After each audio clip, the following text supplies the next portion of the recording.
صحتك بالدنيا. هذا البرنامج برعاية مركز الدكتور بندوار عدنان محمد، الأخصائي في جراحة الوجه والفم والفكين. المركز مختص بالتجميل وزراعة الأسنان.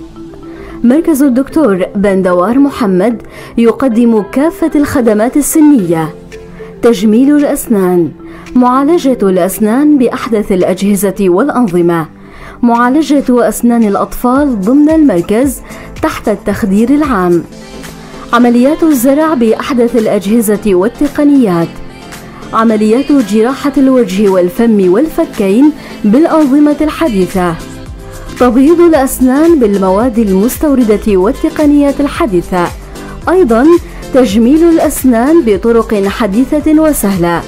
ولا ننسى ابتسامة هوليود الشهيرة. مركز الدكتور بندوار عدنان محمد، قامشلو بجانب مشفى الرحمة. للحجز والاستعلام هاتف 433 226.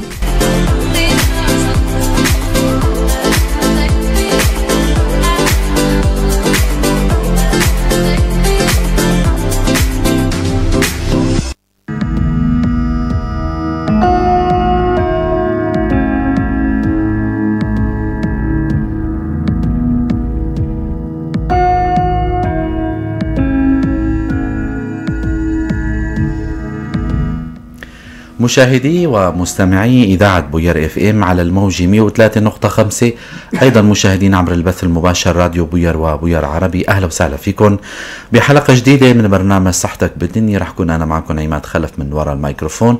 ضيفي بالاستوديو الدكتور أحمد سدو، اختصاصي بأمراض العيون وجراحتها. اسمحوا لي رحب بضيفي لحتى نبدأ لقائنا. مساء الخير دكتور أحمد. أهلا وسهلا. مسرورين بوجودك أكيد، ورح نتناول اليوم هيك موضوع حلو وجديد وعصري. هي حالات ربما كلياتنا معرضين لها الحالة. أكيد رح نكون مسرورين جدا لما بتتابعونا وتشاركوا رابط الحلقة، أيضا تنضموا لنا بالاتصال بالرقم الأرضي 429 101 أو عبر الرسالة عبر الواتساب 093 82 80 81 4. يلي عم يشاهدونا عبر البث المباشر على صفحتي الإذاعة راديو بوير وبوير عربي، فيكن عبر كومنت تكتبوا السؤال اللي بيخطر على بالكم بمجال جراحة العين وأمراض العيون. الدكتور أحمد سدو موجود بالاستديو بشكل مباشر عم نخدمكم. شكرا لزملائي بالكنترول لشيرين ومروان. ورح نبدأ لقائنا لليوم اللي اخترنا هيك موضوع حقيقة موضوع جدا مهم، اللي هو يسمى بمتلازمة العين الرقمية. ترى شو هي، شو الأعراض اللي بتظهر، شو الأسباب، يعني محاور كتيرة رح نناقشها مع الدكتور. لكن بالبداية لحتى ندخل كمدخل للقائنا، شو هو كتعريف متلازمة العين الرقمية، الدكتور أحمد سدو رح يشرح لنا اياها. متلازمة العين الرقمية أو ما تعرف بديجيتال آي سيندروم، هي مرض جديد عصري سببه التكنولوجيا الجديدة. حتى انه هاي المتلازمة ما بتشوفها بالقليل من المراجع العينية اللي بتتطرق لها، لانه هي جديدة. صح. فهي متلازمة تشمل مجموعة من الأعراض العينية وغير العينية التي تحدث بشكل أساسي وحصري عند كل من يستخدم اللابتوب أو الآيباد أو الهواتف الذكية. نعم. تمام. فكتعريف هي مجموعة أعراض عينية وغير عينية تحدث حصرا عند كل المستخدمين لللابتوبات والآيبادات والسمارت فونز. تماما. دكتور، هلا شو بنعني هلا المستمع عم يشوفنا وعم يشاهدنا وعم يسمعنا ايضا، سؤال عم يخطر على باله، يا ترى شو هي الاعراض العينيه والغير عينيه؟ يعني ممكن تكون اعراض عصبيه، اعراض غير مثلا. تماما. هلا السبب الرئيسي هو الاستخدام الطويل لللابتوب او الايباد او الهواتف الذكيه. نعم. لذلك هي سميت بالرقميه الديجيتال. تماما. تماما. هلا الاعراض العينيه يعني كل ما يخطر على بالك ممكن يصير عرض عيني. فمن الحكه، من الحرقه، من الدماع، جفاف عين، من تشنج مطابقه. ممكن تصير اعراض عصبيه اللي هي الصداع. نعم. الأعراض الثانية كمان حكينا أنه هي سميت باسم العين، صح، هي سميت باسم العين ولكن فيها أعراض غير عينية كمان، من ألم رقبة، أيوة، من ألم كتفين، من ألم ظهر، حتى اللي عنده مؤهبات بالركبة ممكن تصير عنده آلام بالركبة، حتى يعني بأخمص القدمين، بمنطقة يعني هي سميت عينية ولكن فيها أعراض غير عينية. تماما. حلو كتير صراحة، يعني نحن كنا نتجاهل الموضوع. يعني مثلا الصداع هو عرض عصبي. تماما.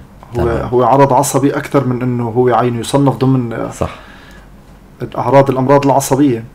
ألم الظهر، ألم الرقبة، ألم الكتفين، هي كلها أعراض غير عينية. صح.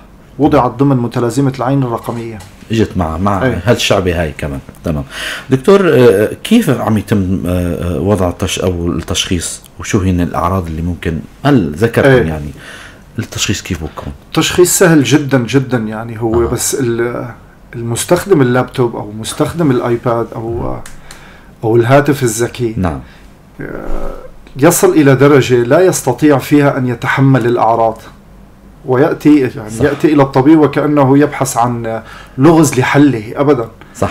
فالتشخيص هو سهل جدا، يعني مجرد جملة أو جملتين أنه أنا موظف على اللابتوب، تماما، طبيعة عملي كذا، طبيعة عملي كذا، أقعد 6-7 ساعات على اللابتوب. أو يأتوك بطفل مثلا بيحكي لك انه مدمن للموبايل، اما بتحكي بياخذ موبايلي مني ما بيرجعه غير بعد 4-5 ساعات. تمام. فهي التشخيص سهل جدا يعني، والاعراض هي تحصيل حاصل. تماما. رح أذكر مستمعينا للي حابب ينضم لنا، دكتور أحمد سدو اختصاصي بأمراض العيون وجراحتها، موجود بالاستديو باستديو بوير على الموجة 103.5. انتم عم تسمعونا على صفحتي الإذاعة راديو بوير وبوير عربي، عم تشاهدونا. عبر أي تعليق فينا نجاوب على أسئلتكم، وعلى أي رسالة عبر الواتساب 0392888184. أيضا عبر الاتصال بالرقم الأرضي 429-101 فينا نجاوب على أسئلتكم بما يخص أمراض العين. واليوم هو موضوعنا عصري جدا، ومثل ما ذكر الدكتور يعني مو جاي بكتب ولا مراجع ولا أي شيء، هي يعني بحث علمي ربما يكون يعني آني. هو دكتور إنه الفئات العمرية مش شوي حكيت هيك لمحت لا في فئات عمرية معينة تصيب صح، هي تصيب كل الأعمار، يعني حتى المسنين يعني صاروا عم يلعبوا أي شخص من الطفل إلى المسن، فهي تصيب كل الفئات العمرية، كل شخص عم يزاول أو قعدات طويلة 3-4 ساعات يوميا ستحدث عنده ديجيتال اي سيندروم قطعا ابدا. تماما. انه تمام دكتور، انه نفهم من الحكي اللي حكيته انه هالمتلازمة هي حديث العصر، يعني سابقا كأنه أنتم كأطباء عيون صار لكم كذا سنة مثلا فاتحين عيادة، ما كان في هالأعراض سواء عندكم أو عند العيادات الجراحة العصبية أو الأمراض العصبية كمان، ما كان في صحيح. هلا حكينا أنه هي أعراض عينية وغير عينية. يعني طبيب العصبية أحيانا بيبعت استشارة أنه عنده صداع غير مفسر، فبيبعت عن طبيب العينية. فإذا هن باعتبار شغلتهم لما الصداع لا يفسر فبيبعتوا، فتخيل انه سبب الصداع بيكون هو الديجيتال اي سيندروم. تمام. بتفحص العين، بتشوف كل شيء طبيعي، فبترد له بالاستشارة انه الاستخدام الطويل للموبايل أكيد. او للايباد او لكذا هو سبب الصداع. تماما. أكيد. بنوجه تحية للأطباء اللي عم يشاهدون عبر البث المباشر وبعتين تعليقات جميلة كتير، شكرا لكم، سواء كان الدكتور جوان أو الدكتور عبد الحكيم العزاوي، أيضا دكتور ماهر، وجميع الأطباء اللي بعتين لنا، ما بعرف إذا مرقوا أي اسم تاني. تحية لكم دكتور مسعود رشيد، الله يوفقكم جميعا، بعتين سلامات على البث المباشر. نحن مسرورين جدا لما بيكونوا يعني زملاء بالسلك عم يتابعوا الحلقات، وبنتمنى انه اكيد يكون عند حسن ظنكم وحسن ظن المستمعين ويستفادوا من هاللقاءات هاي. مشكورين طبعا على الكومنتات الحلوة. دكتور، السبب في حدوث هالمتلازمة معلش، يعني انا مدمن، سواء انا كان طبيعة عملي يعني عملي على الكمبيوتر او على الموبايل او بساعات، شو الاسباب اللي هيك المنطقيه او الواقعيه لحدوث الحاله هي؟ يعني هلا هي التعريف الحالي بحد ذاته ببين لك كل الاسباب التي تؤدي الى حدوثها. فطبعا هلا الشغله الحلوه انه الاعراض فيها هي ريفرسيبل، تمام، انه كل الاعراض تعود فورا. بس يعني دائما بنحكي انه اذا، لانه حكينا هو بيجي عندك يعني على اساس انه بدك تدور له على اللغز لتحله، انه انا عندي هيك وهيك، فبنحكي له انه خذ 3 ايام اجازه وكل الاعراض ابدا سوف تزول. يعني يمكن حتى نحن نسينا نحكي شغله يعني بالاضافه للاعراض السابقه اللي حكيناها، ممكن حتى انه تؤدي الى طبع ميال للعصبيه. اكيد. نعم. وهالطبع الميال للعصبيه ممكن يكون موجود عند الاطفال اكثر منه عند الكبار. السبب. فانت بتشوف طفل مثلا قاعد عم يلعب على الموبايل، تمام، فانت لما بتقطع له حلقه التسليه تبعه، صح، فراح يعصب. حتى الكبير يعني ممكن انه يعصب. انت بتقطع له حلقه التواصل مع العالم الافتراضي. فحتى هي بتخلق طبعا ميال للعصبيه. ونحن حكينا هي حتى المتلازمه معنا اغلب المراجع العينيه ما بتحكي عنها، لانه هي وليده العصر. صح. فالاسباب التي تؤدي الى متلازمه العين الرقميه هي السبب العام هو القعدات الطويله. نعم. تمام. القعده الطويله على اللابتوب او الايباد او السمارت فونز هي السبب. صح. بكل بساطه. تماما. اكيد. دكتور، انه ما هو دور رفيف العين في هالحالات؟ تمام. هلا رفيف العين الاي بلينكينج هو حركه لا اراديه. تمام. فانت بشكل طبيعي بترف عينك. الغايه من رفيف العين هو انه انت عم تفرش فيلم الدمع بمكوناته الثلاثه، الدهن والمي والمخاط، على العين للتزييت. فالمستخدمين اللابتوب والامور الثانيه لما بيقعد بينسى انه بتصير يعني حركه، بينسى انه يرف العين نتيجه الاندماج مع العمل او مع الشغل او مع الكذا. تمام. فقله رفيف العين انت ما عم تفرش دمع على العين، فبتصير الجفاف في العين، تنقلب الحركه يعني شبه مثلا اراديه ولا اراديه، هيك شيء يعني انه رفرفه العين هي اراديه، هي نتيجه التركيز. تماما. نتيجه التركيز على العمل العين بيقل فيها الرفيف. تمام. فهي بتؤدي الى جفاف عين. طبعا جفاف العين هو عرض يمكن بحاجه لايام ليزول، مو مثل مثلا الحكه او الحرقه. فهي كمان بتوضع ضمن التركيز او الاندماج كذا، فبينسى الشخص انه يرف العين، فبتتفاقم الامور اكثر. تماما. ممكن لشو تؤدي هي رفرفه العين؟ يعني الا مضار مثلا، او تتراكم او تتأزم الحاله هي لا يعني تتطور تترقى الحاله هاي؟ طبعا هلا اذا هلا نحن راح نحكيها هلا بعد شوي انه شلون طريقه العلاج وشلون طريقه التعامل معه.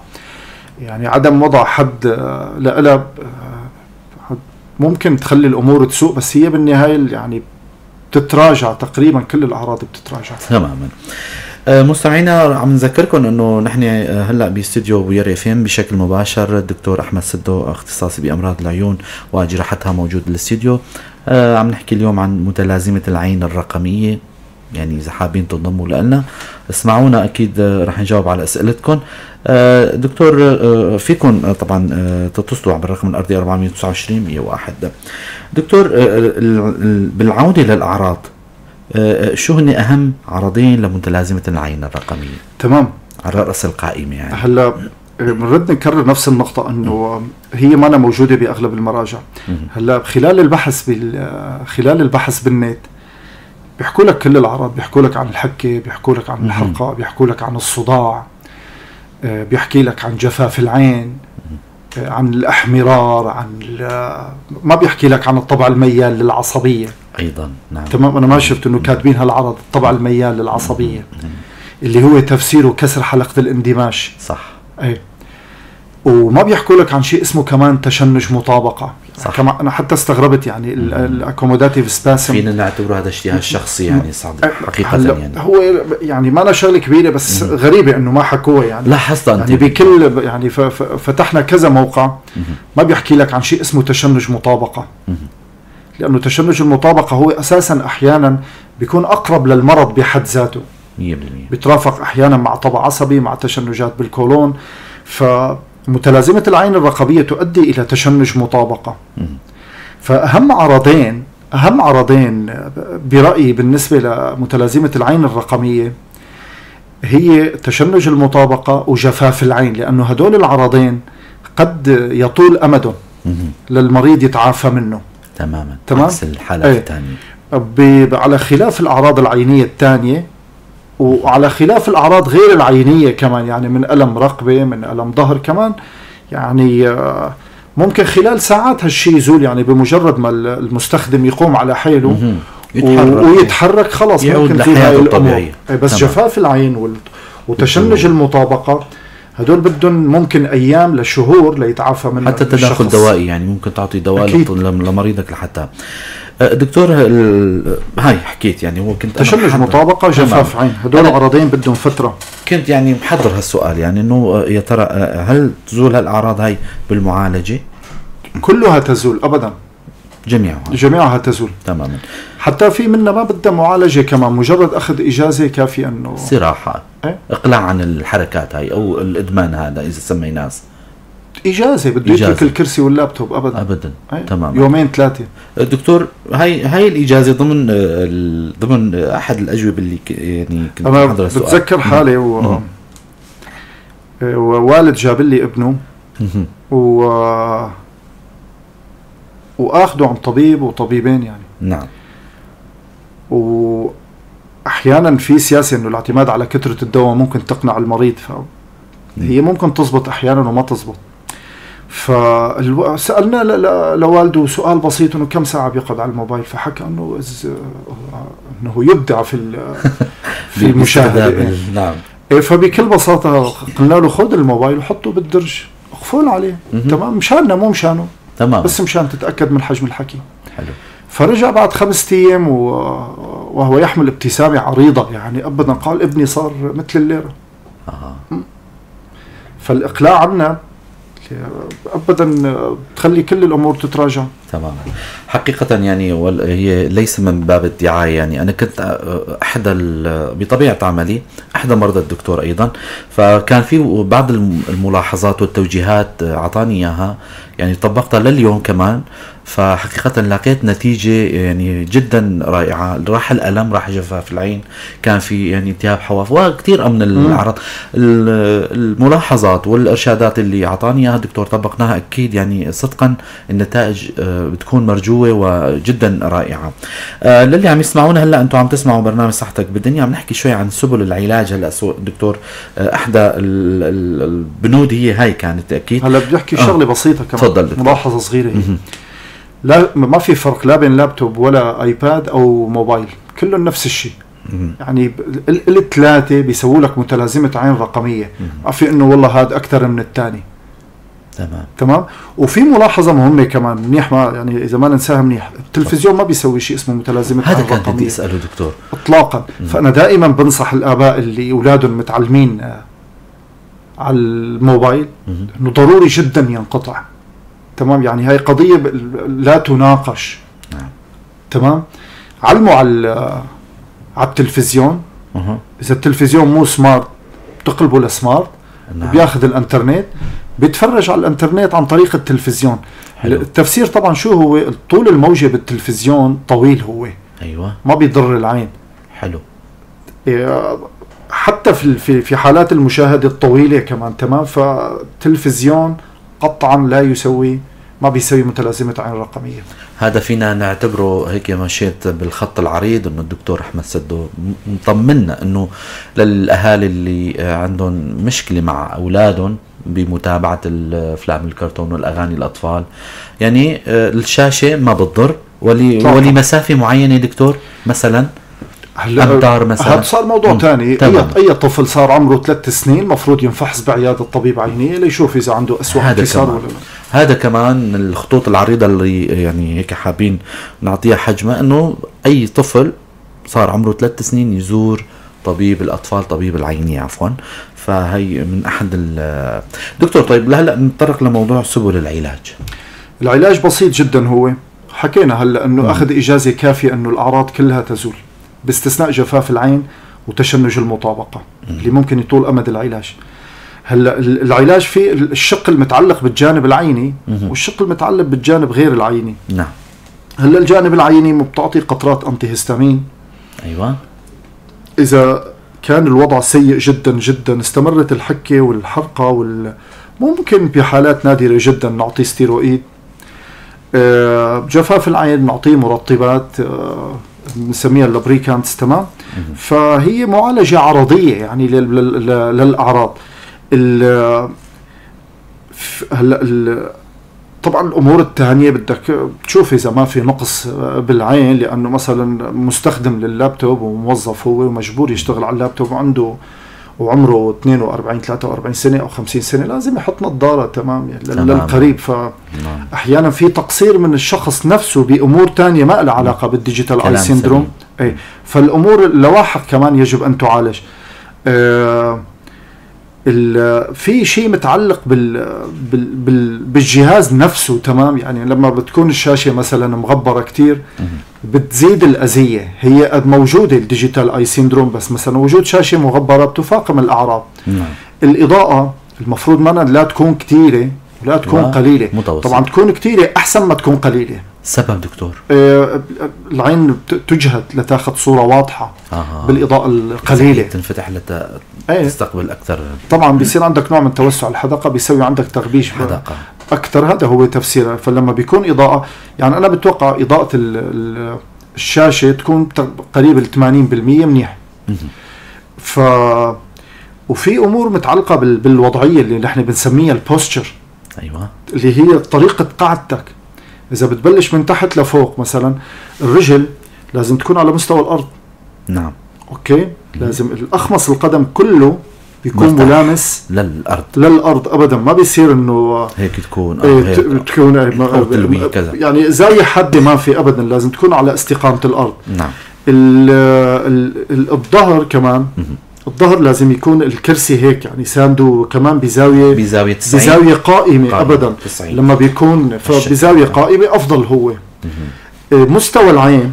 مستوى العين المفروض يكون فوق مركز الشاشة بحدود 4 ل 5 إنش. يعني فيك تقول بتوقع إذا ما أكون غلطان 8 ل 12 سنتي يمكن. تماما. مستوى العين يكون فوق مركز الشاشة، لأن أنت لما بتتفرج هيك وراسك نازل شوي أحسن ما يكون هيك. تمام. أعلى يعني. فهي هي الأمور المتعلقة بالوضعية البوستشر. أخمص القدمين، الظهر، مستوى العين مقارنة مع الشاشة. يعني حتى طبعا الإيدتين لما بيكون عندك الكيبورد. أيوة. لازم يكون كمان يعني هيك أقرب إلى الزاوية القائمة وأقل شوي. يعني تاخذ راحتك بالإيدتين وانت عم تلعب على الكيبورد.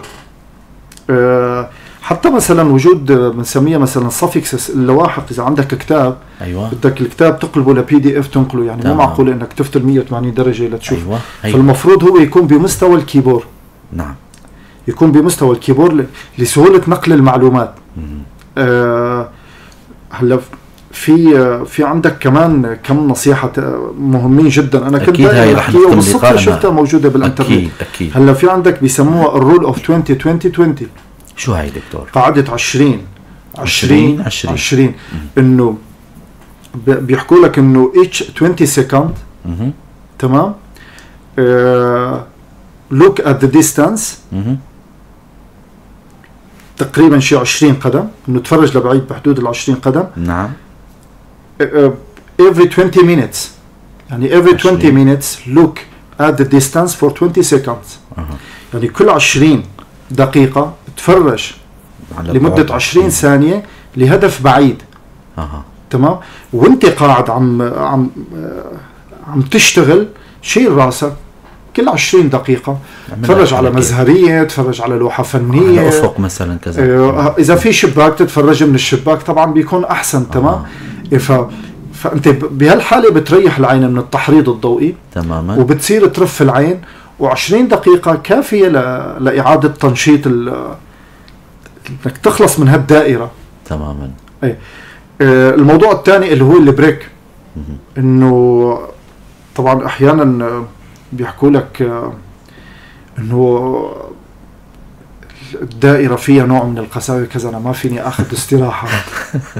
الكل بيشكي من الحكي هذا. إيه، فذكرونا بفيلم السينمائي هو هوريبل بوسس، يعني المدراء الفظيعون. نعم. إيه. فما في مدير ما بيسمح إنه الموظف يقوم على حيله كل 20 دقيقة، يعني عفوا كل ساعة ونص أو ساعتين. نعم. فأخذ استراحة ضروري جدا.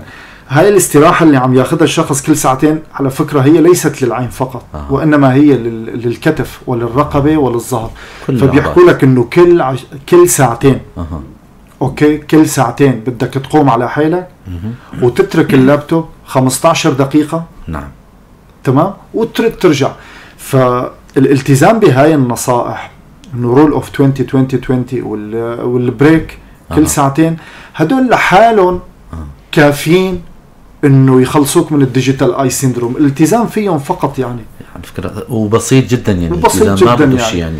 تمام. فانا دائما بحكي مثلا ممكن يكون عندك موظف يعني اوفر اكسايتد او اوفر امبيشيوس، يعني بده يشتغل ويثبت حاله كذا، فبيقعد طويل. لا، مو اطلاقا، هي سياسه خاطئه. صح، بتضر يعني.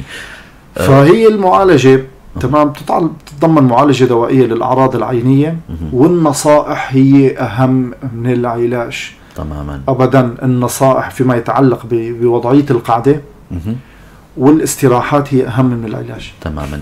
خلينا نسرق هالمعلومة هاي كمان من الدكتور أحمد، باعتباره عم حكى لنا شوي عن موضوع التلفزيونات. دكتور، هلا موضوع وضع التلفزيونات حاليا البلازما هي بيحطوها بجدران.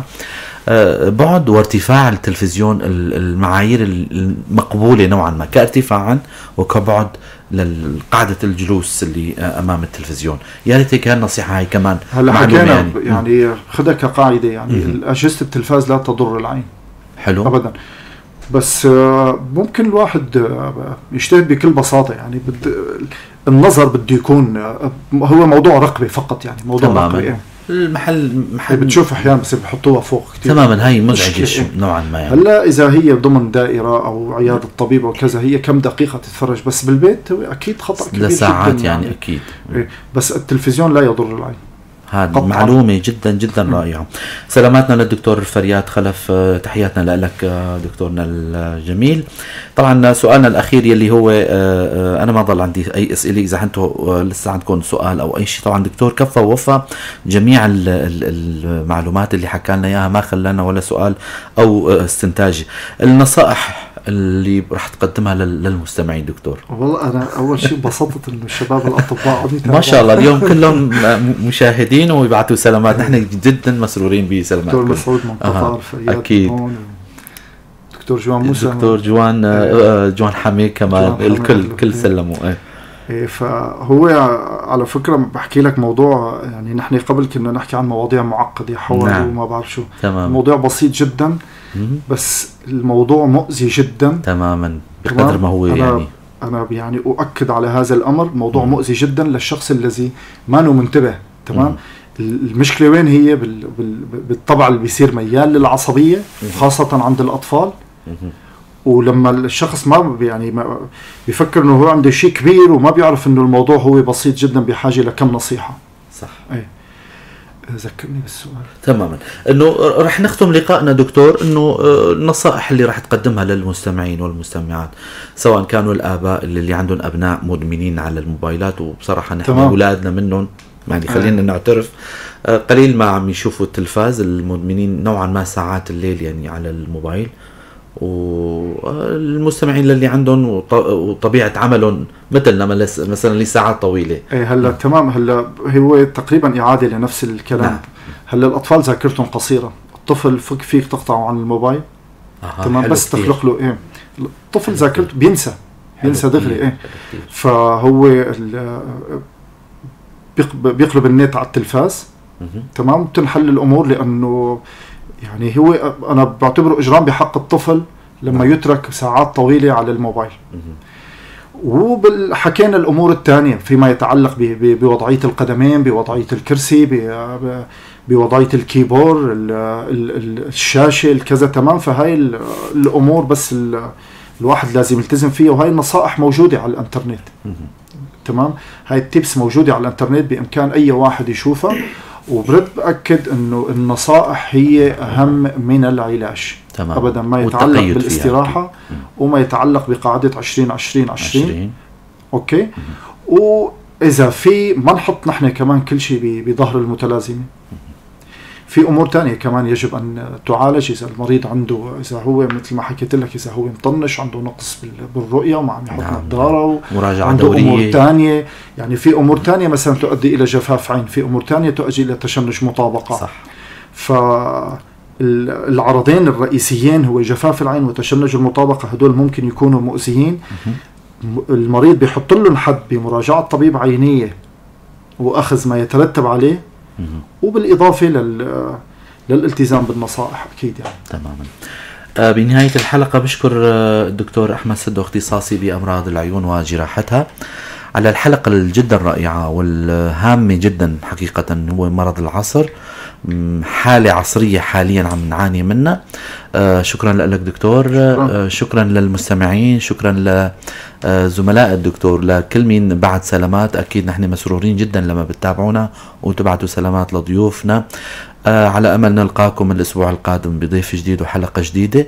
تضلوا بخير وسلامة. سلاماتي وشكري لزملائي بالكنترول شيرين ومروان. تضلوا بخير وسلامة.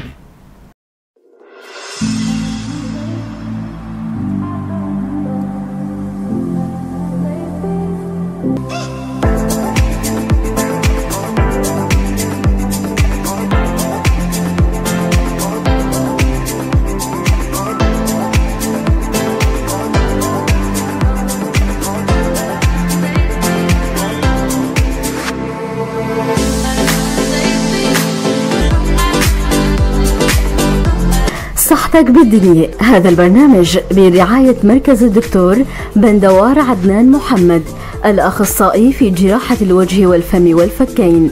المركز مختص بالتجميل وزراعة الأسنان. مركز الدكتور بندوار محمد يقدم كافة الخدمات السنية: تجميل الأسنان، معالجة الأسنان بأحدث الأجهزة والأنظمة، معالجة أسنان الأطفال ضمن المركز تحت التخدير العام، عمليات الزرع بأحدث الأجهزة والتقنيات، عمليات جراحة الوجه والفم والفكين بالأنظمة الحديثة، تبييض الأسنان بالمواد المستوردة والتقنيات الحديثة، أيضا تجميل الأسنان بطرق حديثة وسهلة. ولا ننسى ابتسامة هوليود الشهيرة. مركز الدكتور بندوار عدنان محمد، قامشلو بجانب مشفى الرحمة. للحجز والاستعلام هاتف 433 226.